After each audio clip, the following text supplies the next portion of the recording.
kasaysayan, kababalaghan at iba pa ating tuklasin dito sa Historiador.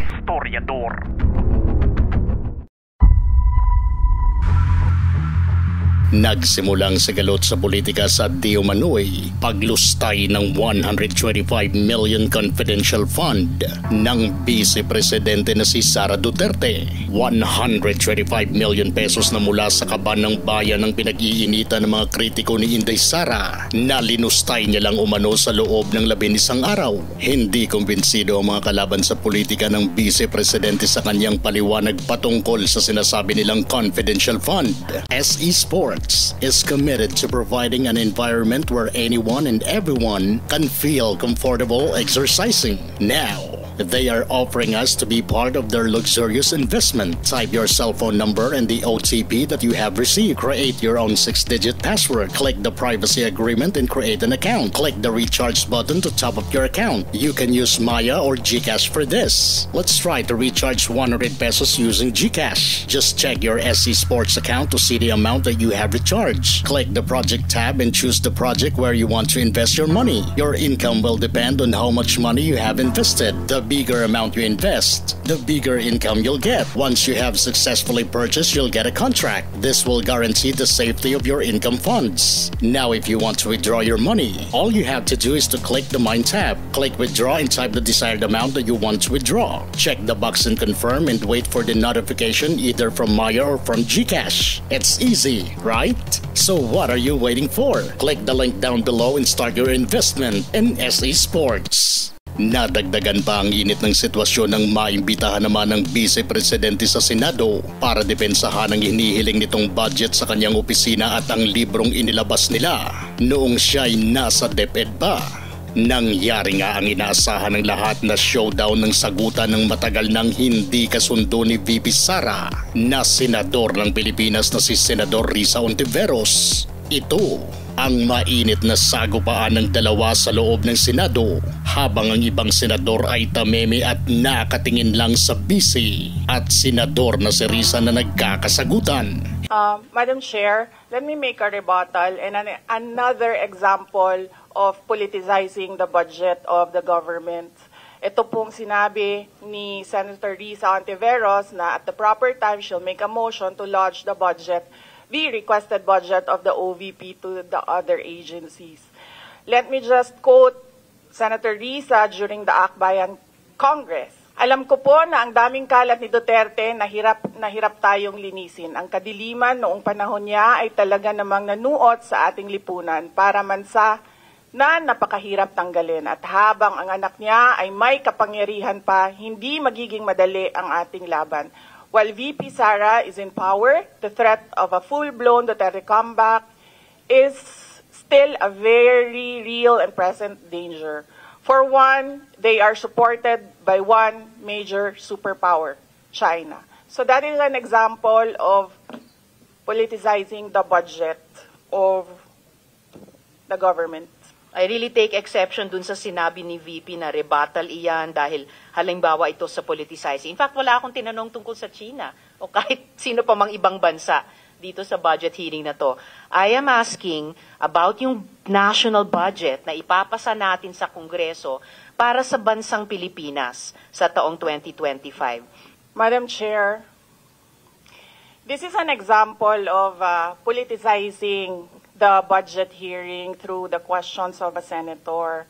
Ang problema niya kasi, nakalagay yung pangalan ko doon sa libro. At yung libro na yan, ibibigay namin doon sa mga bata. At yung mga bata na yan, may mga magulang na boboto. At yung pangalan ko ay nagkalat doon sa kung saan man ibibigay yung libro. Paulit-ulit na this is politicizing. Ang VP ang nagbanggit ng salitang boboto. Wala akong sinabing boboto. I'm simply asking, hindi ko ma-imagine we're making so much trouble, so much fuss about a 10 million peso item na itinatanong ko lang simpleng, what is the book about? I don't appreciate this kind of attitude, Madam Chair. Hindi ko rin maintindihan ang ugali ni Senator Risa Hontiveros and I do not appreciate, ano yung sinabi niya? I do not appreciate this kind of behavior and attitude. Madam Chair, Noong 2016, tumatakbo si Senator Risa Ontiveros na senator, nakailang talo na siya. Hindi pa man nagsisimula ang unang pagdalo ng Vice Presidente sa Kongreso para sa kanyang pagdepensa sa hinihiling na budget para sa 2025, ay excited ng karamihan sa kung ano kaya ang mangyayari dahil sa naghihintay na. Ang kritiko ni Sara na tumawag sa kanyang gumagamit siya umano ng estilo ng pusit na biglang bumubuga kapag nasusukol. Siya, si Party List Representative Franz Castro. Nang humarap ang Vice Presidente sa Kongreso ay tila inulit lang nito ang kung ano ang pag-aastang kanyang ginawa noon sa Senado.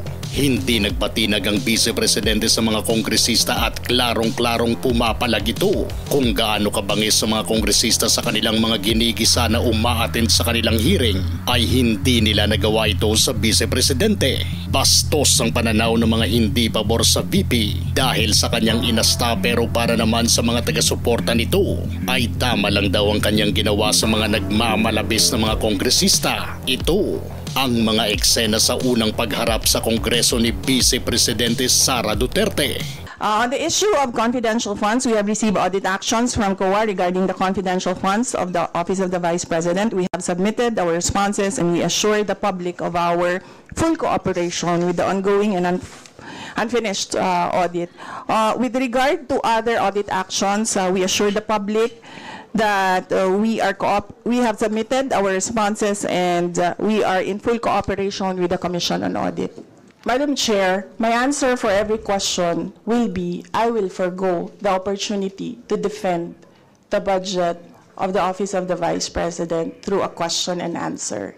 And I will leave it to the House to decide on the budget submitted. So, magsasayang tayo ng oras dito, paulit-ulit yung sagot. Madam Chair, since you allowed her a snide comment, you will allow me a snide comment as well. So my question is, can you confirm? Yes. Yeah, okay. Diba? Okay. Yes, Madam Chair. So, May I, before you proceed, may I remind both our guests and our resource You should have persons reminded her to when she said the refrain line, diba? I called your attention, Madam Chair. You did not recognize me. So, ngayon, sasabihin ko na, if you allowed her that, you allowed me a snide comment as well.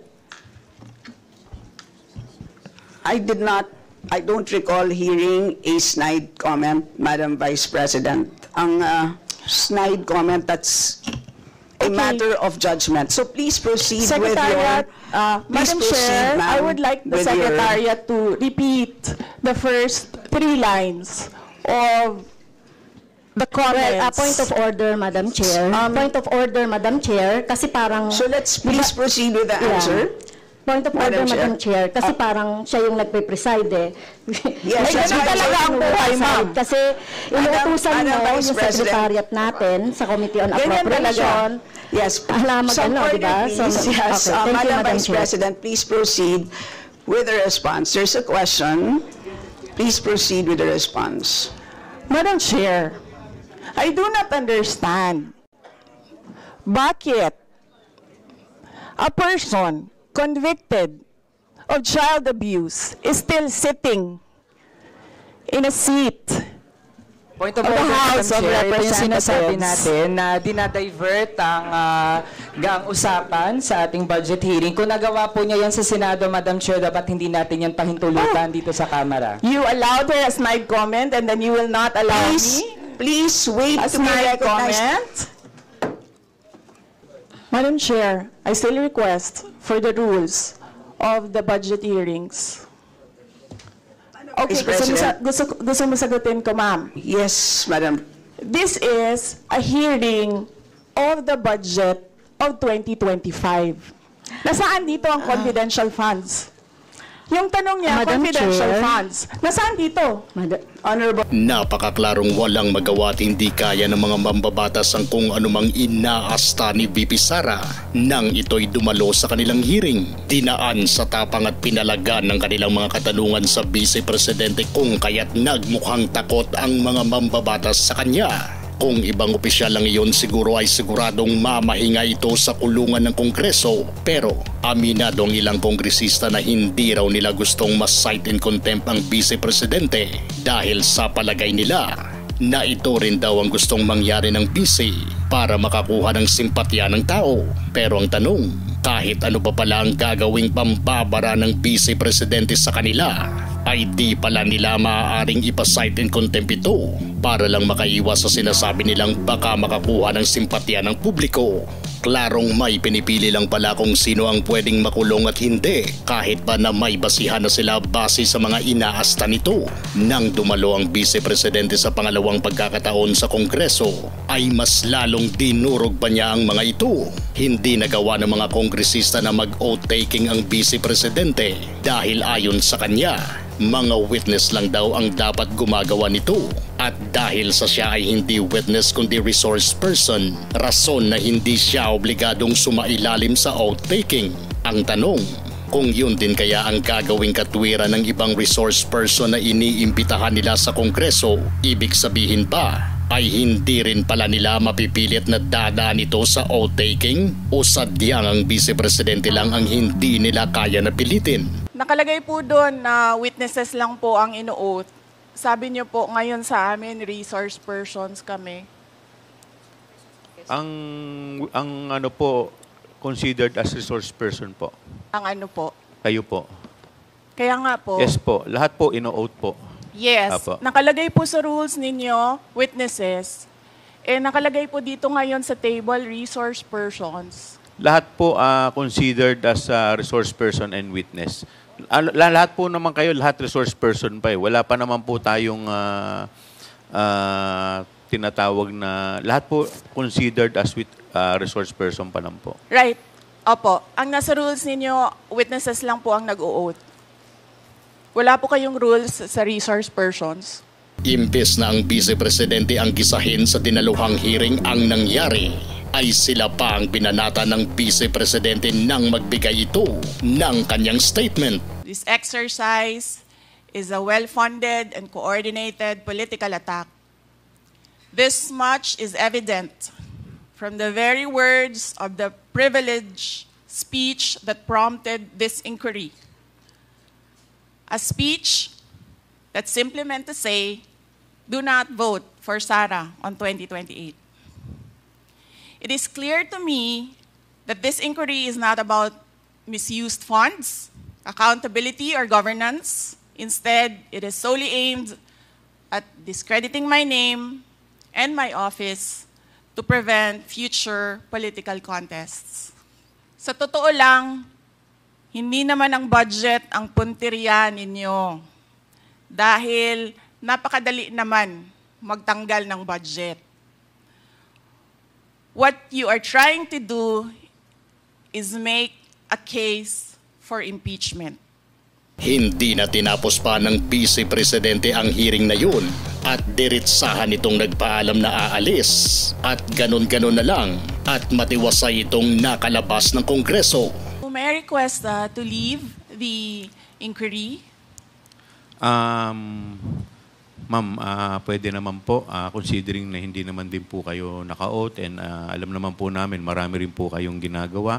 The Vice President is excused.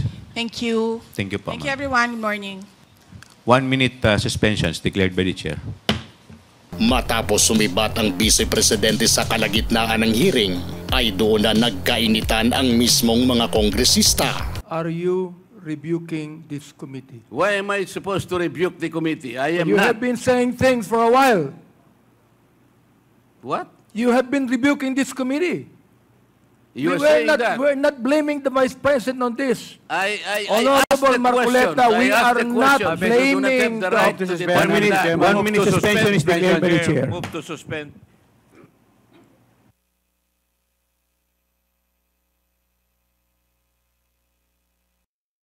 Hindi man nila aaminin pero napakaklaro na hindi sila makapalag sa Vice Presidente kapag umaasta na itong ala Bratinela kagaya ng sinasabi nila. Kung busy ba nga lang si Inday Sara at hindi na nila kaya, paano pa kaya pag maging presidente na ito, may papalagbaba sa kanya sa Senado at Kongreso? Kung gusto nyo ng mga ganitong klaseng videos, panoorin, pindutin ang notification bell, mag-subscribe at i-share sa mga kaibigan. Maraming salamat po hanggang sa susunod dito sa Historiador.